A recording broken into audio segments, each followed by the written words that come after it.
Acheter un terrain, un processus compliqué?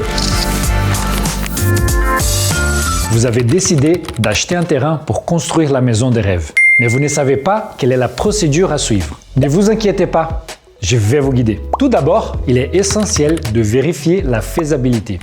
Il est important de déterminer si le terrain que vous envisagez d'acheter est constructible. Sinon, vous risquez de rencontrer des problèmes majeurs. Ensuite, il est nécessaire de déterminer la superficie habitable que vous pouvez construire sur le terrain. Alors, ce n'est pas parce que le terrain fait 1000 m² que vous pouvez construire sur toute la parcelle. Pour connaître la superficie habitable autorisée, il convient de consulter le plan d'occupation du sol de Saint-Martin. Passons maintenant à l'étape la plus importante, le bornage du terrain. Le bornage est une opération qui vise à délimiter précisément le terrain. Il est fortement recommandé durant la vente et il est réalisé par un géomètre expert.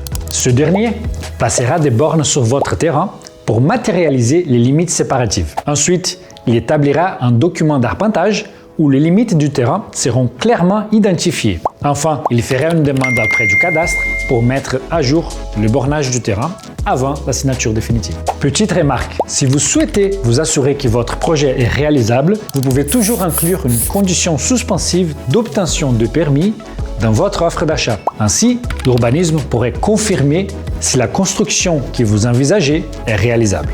Une fois votre permis obtenu, félicitations! N'oubliez pas d'afficher le permis obtenu pendant 3 mois dans un endroit bien visible par le public. Et lorsque je dis public, je fais référence à vos voisins, car ils ont toujours le droit de contester les permis.